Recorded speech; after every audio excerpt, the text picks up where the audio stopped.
लोभी भ्रष्टहरू र राज्य दुहुने छन् आतताईहरू।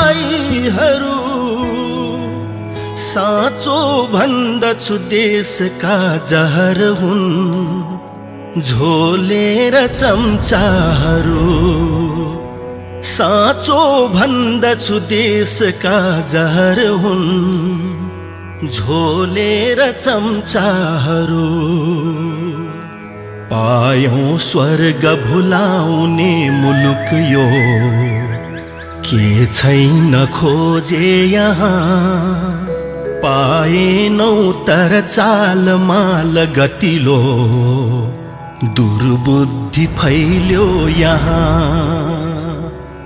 बस्छन् खै किन मौन साधन गरी जान्ने र बुझ्नेहरू।